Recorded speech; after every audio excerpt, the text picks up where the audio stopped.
À 21 ans, Brigitte Bardot était déjà une icône mondiale, admirée pour sa beauté et son charisme, et pourtant son cœur allait bientôt faire face à un défi que le monde ne pourrait jamais voir.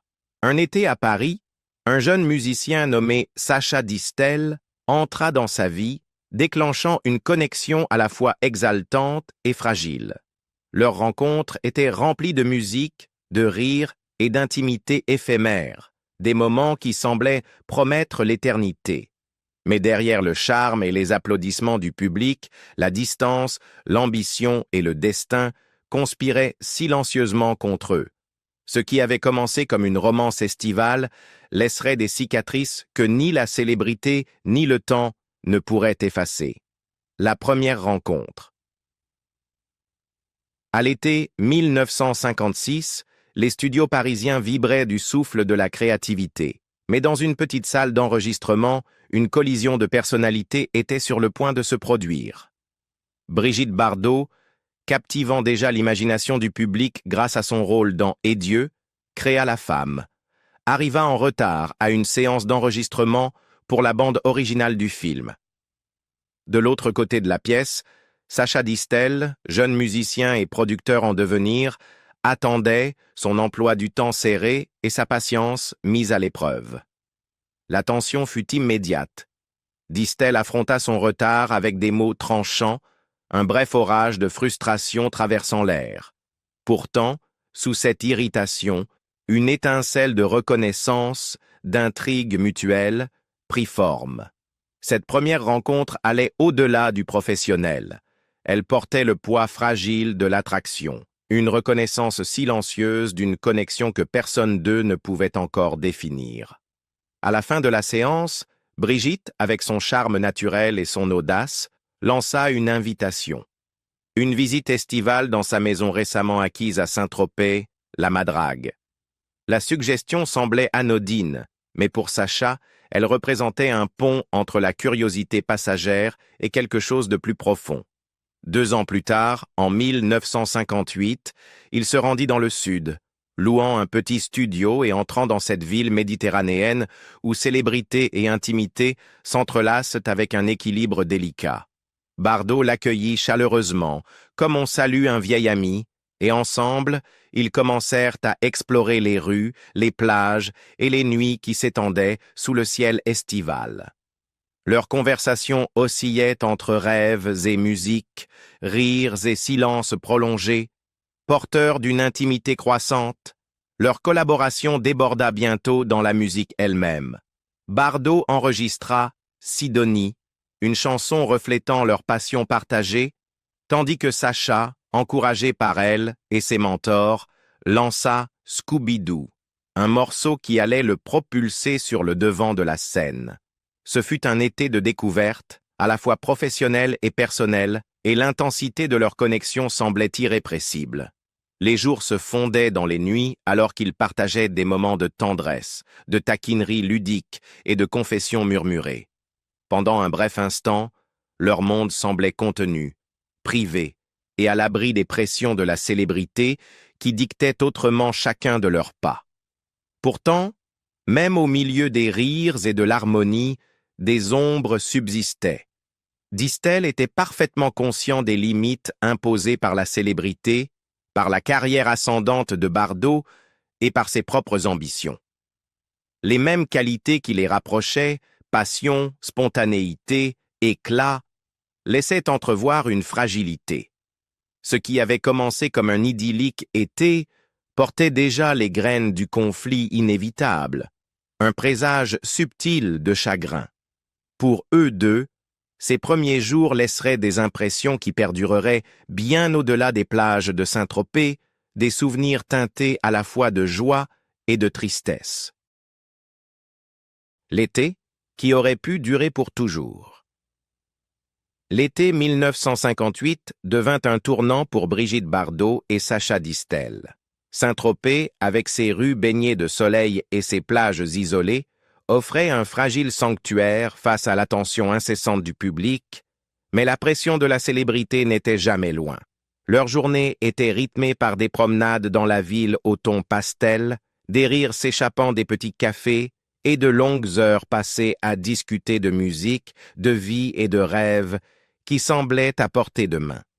La nuit, leur conversation s'approfondissait, abordant peur, ambition et vulnérabilité subtile, cachées derrière leur persona public.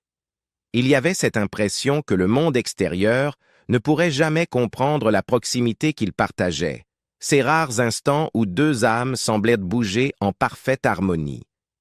La musique devint à la fois un pont et le reflet de leur intimité. Ensemble, ils travaillèrent sur Sidonie, une chanson que Bardot enregistra, sa voix portant à la fois légèreté et une sincérité fragile, reflétant les émotions de cet été.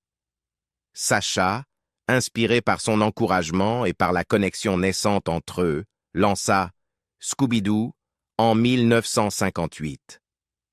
Le succès de la chanson marqua le début de son ascension vers la célébrité, tout en rappelant la délicate balance entre affection personnelle et ambition professionnelle. Chaque note qu'il partageait, chaque mélodie qu'il créait, était imprégnée de l'excitation du premier amour, mais teintée de la conscience que cette proximité intense ne pourrait jamais rester intacte face au monde extérieur. Pourtant, leur romance était fragile, maintenue par des moments volés aux exigences de la carrière et des circonstances. L'emploi du temps de Bardot était implacable, rempli de tournages et sous le regard constant des photographes, tandis que Distel, naviguant sa propre notoriété naissante, se trouvait incapable de rester la présence constante dont elle avait parfois besoin. Même la simple idée de fiançailles, sérieusement envisagée à cette époque, comportait des doutes tacites. Distel refusait de jouer le rôle de Monsieur Bardot, l'homme existant uniquement pour soutenir et suivre chacun de ses pas, tandis que Bardot, à sa manière, explorait les limites de la liberté et de l'affection. La tension de concilier amour et ambition s'alourdissait chaque jour davantage. Les désaccords privés devenaient subtils mais inévitables. Les petites frustrations étaient amplifiées par de longues absences et le regard implacable du public. Pourtant, malgré cette pression, un lien profond et indéniable persistait, une compréhension partagée que ce qu'ils vivaient était rare et intense, même si cela ne pouvait perdurer. Sacha réfléchirait plus tard que l'amour qu'ils partageaient était unique, laissant une empreinte dans son cœur que aucune relation ultérieure ne pourrait effacer. Au printemps 1959, l'idylle estivale fragile commença à se déliter. Bardot, sur le tournage de Babette s'en va en guerre, sentit son cœur tirer dans une autre direction, vers Jacques Charrier. La séparation inévitable se profilait, laissant Sacha confronter la dure réalité. Même l'amour le plus intense, rempli de rires, de musique et de nuits volées, ne pouvait surmonter l'ambition, la distance et le destin. Ce fut un chagrin qui allait façonner les chapitres suivants de leur vie, une leçon sur l'impermanence de l'amour au milieu de la gloire éphémère de la jeunesse. Chagrin et humiliation publique. Le printemps 1959 marqua l'effondrement inévitable de la romance entre Brigitte Bardot et Sacha Distel. Alors que leur amour avait brillé intensément à Saint-Tropez, les exigences de leur carrière et les affections changeantes créèrent un fossé insurmontable. Sur le tournage de Babette s'en va en guerre, le cœur de Bardot se tourna vers son nouveau partenaire à l'écran, Jacques Charrier. Pour Sacha, la nouvelle fut dévastatrice. L'homme qui avait partagé des journées estivales volées, des rires et des confidences intimes, se retrouva soudain confronté à la douloureuse réalité. L'amour seul ne pouvait pas commander le destin. Distel, autrefois ravi de la proximité qu'il partageait avec Bardot, se retrouva face à la dure vérité que même une passion intense ne pouvait ancrer une relation sous le poids des circonstances. Le chagrin, cependant, dépassa largement la sphère privée. La douleur de Sacha Distel devint publiquement visible lorsqu'au cours d'un spectacle au théâtre de Verdure à Oran, un spectateur le désigna, criant des accusations qui l'humilièrent devant l'audience. Le mot « cocu » résonna à travers le site en plein air, portant le poids cruel de la perte personnelle et du regard public. Pour un jeune homme déjà confronté aux pressions de la célébrité naissante, la piqûre du ridicule amplifia la douleur dans son cœur. Il admit plus tard que Bardot lui avait causé la plus profonde souffrance de sa vie. Aimer la plus belle femme du monde et être abandonné était une douleur que ni le temps ni la distance ne pouvaient apaiser immédiatement. Malgré l'humiliation, Sacha tenta de se réconcilier avec la réalité. Il reconnut que la vie avançait et que tout amour ne pouvait survivre aux circonstances. Pourtant, l'intensité de ses émotions persistait. La nature même de leur amour, public mais privé, passionné mais fragile, assura que le souvenir de Bardot resta gravé dans son cœur, un rappel doux amer des possibilités et des limites du romantisme de jeunesse.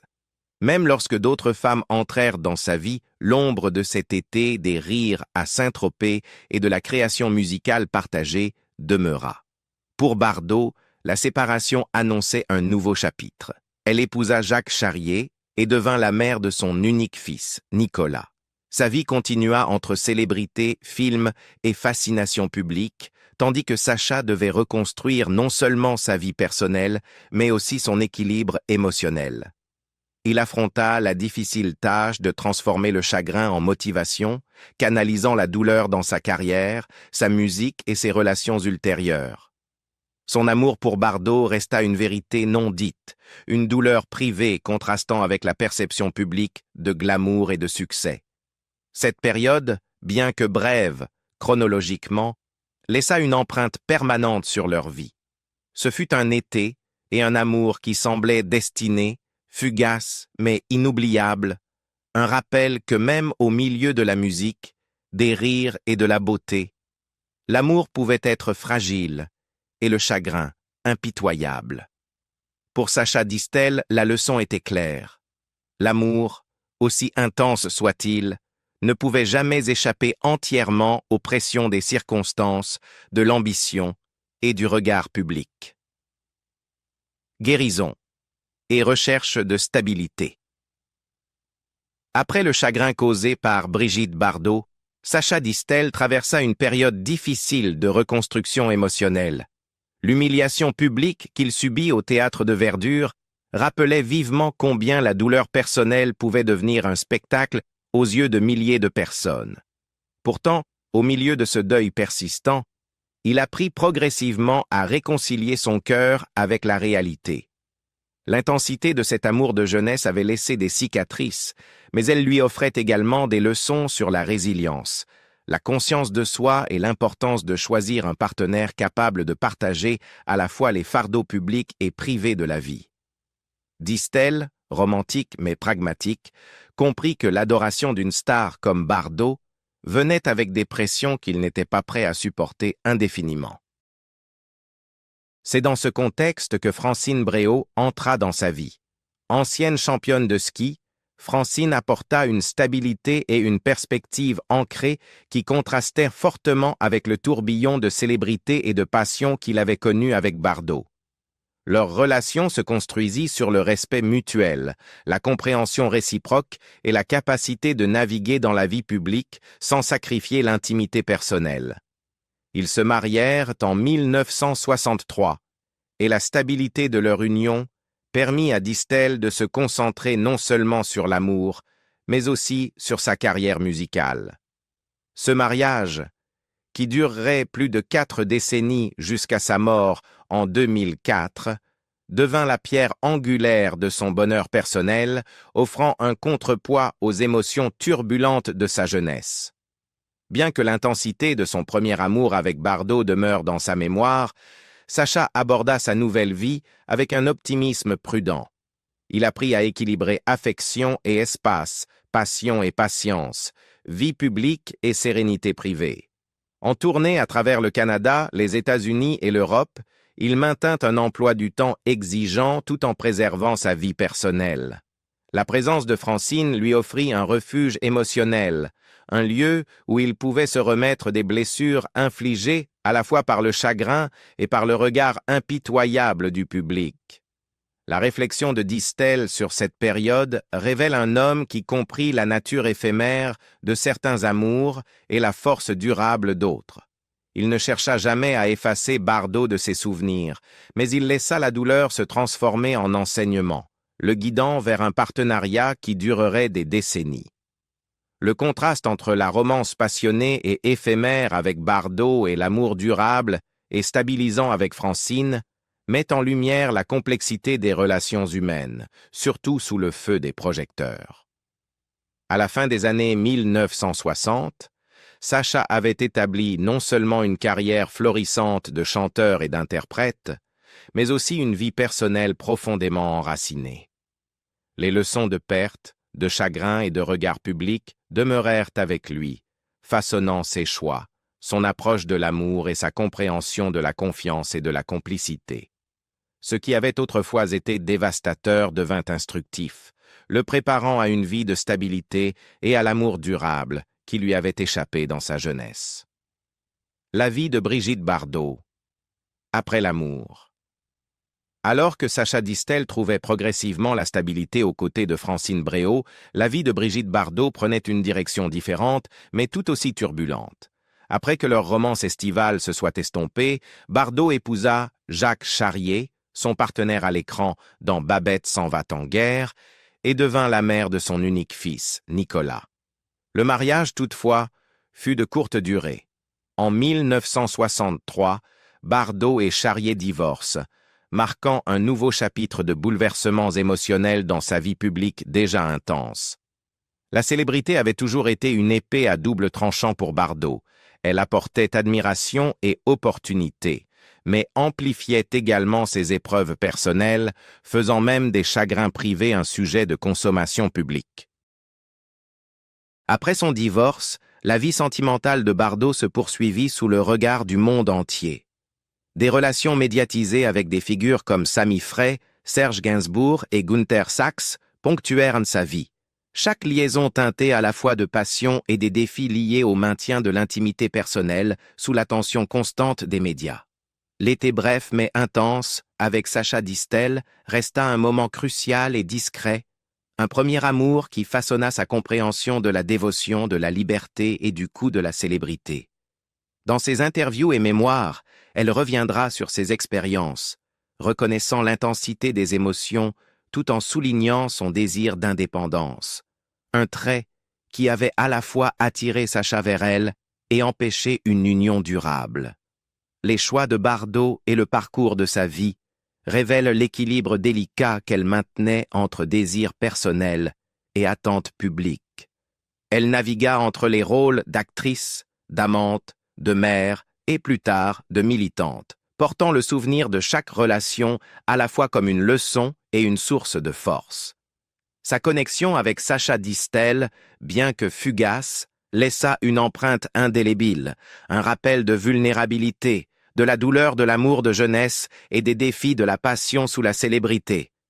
Alors qu'elle avançait avec de nouvelles relations et qu'elle se consacrait plus tard à la défense des droits des animaux, les échos de cet été demeuraient dans son paysage émotionnel, façonnant silencieusement sa perception de l'amour et de la confiance.